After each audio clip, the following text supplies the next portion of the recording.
provide instant value. What do I mean by this, and why am I going to use it as a mantra?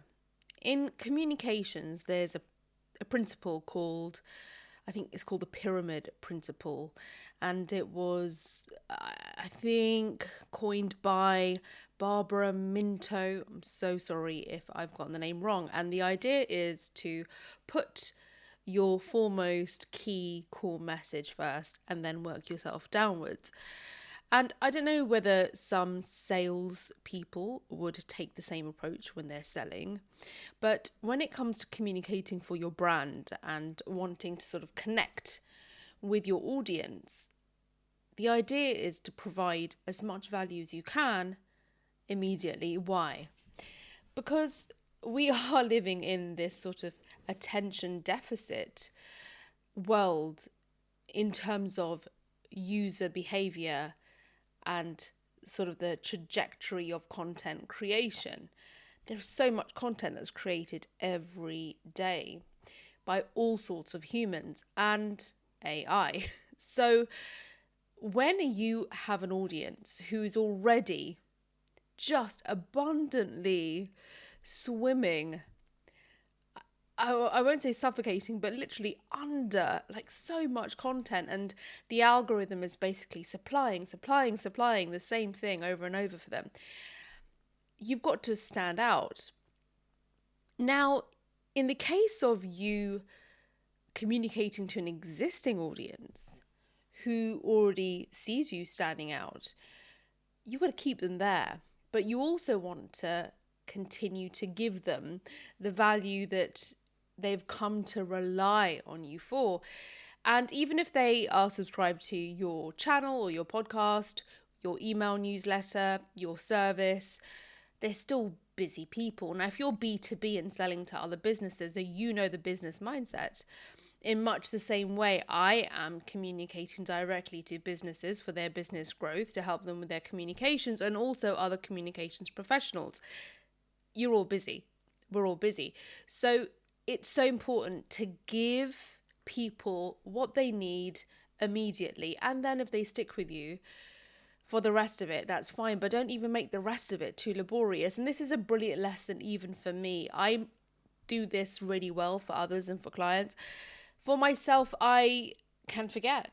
I have been in a waffle stream so many times on my streaming channel. I actually call it the waffle segment of the stream. And my audience has just come to expect it. Once the initial reaction or analysis or commentary is given, we then go into waffle. And at least I'm setting the expectation to waffle, because that setting invites the waffle, because I'm responding to people and their comments. And so you've got space to be a little bit more relaxed and casual.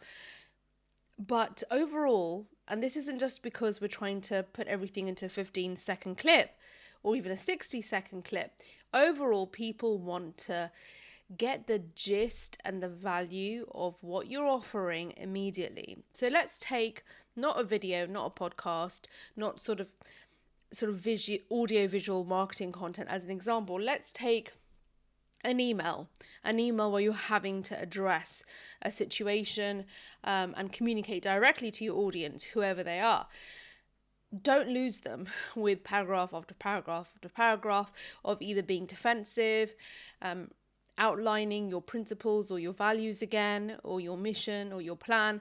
Tell them exactly what's going on right now. And then all of the rest of it can be within the context of that initial statement.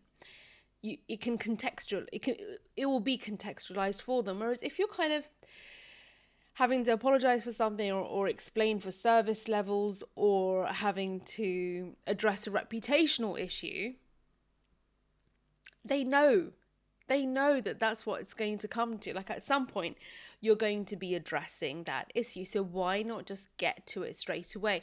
And if you're planning this, it's not like you're going to be caught on the spot. You are planning this. You are writing this. So you have the space and the room to make mistakes before you go live. So give instant value. Instant value because your audience wants to be able to rely on you. Respect their time. Give instant value because the user experience tells us people have an attention deficit. But if you love something, you've got time for it. I'll listen to an hour plus podcast because I know I'm going to get value from it. Usually that's within the sort of political space where it's helping me with my research. Let's take politics for an example. How are elections won? They're usually, these days, won on issues. So at the moment we've got an election this week. By the time you listen to this, the election would have been done. And the election's been called the immigration election. So it's been it's been fought on, the election, it has been fought on an immigration issue. So it's an issue and there are plenty of slogans that go with it. So the electorate who are looking to vote,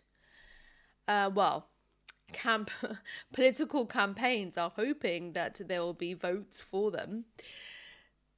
They are hoping that their slogan of stop the boats or build back, whatever the slogans are that actually stick, will be in the minds and the hearts of voters when they go to the voting booth. They've simplified it. Well, they have used, I'm talking about the political campaigners, they have used quick, brief, succinct terminology to get to the gist of it so that the voter knows exactly what that person, that candidate is standing for, what the party is standing for. And they're having to do this through all kinds of sound bites, rebuttals, talking points, and it sticks. The media repeats it, regurgitates it. People are repeating the same lines over and over in the pub around the dinner table. And that's pretty effective communications, putting the ethics of it aside, unfortunately. I mean, ideally, as a PR practitioner, they cannot be aside. Ethics have to be at the core of everything you do. But as we know within politics and within the practices of non-political entities, when it comes to communications and marketing, you can notice the use of propaganda. And propaganda can include misinformation, disinformation, malinformation, information pollution.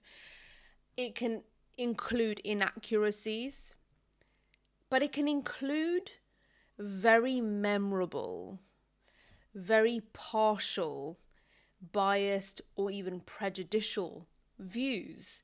And those are articulated in a very quick, short, brief way. And people remember it. Instant value. Provide instant value. I started straight away with provide instant value because I want you to simplify your language. Get rid of the jargon. No technical terms. Get straight to the point with your audience through your communications.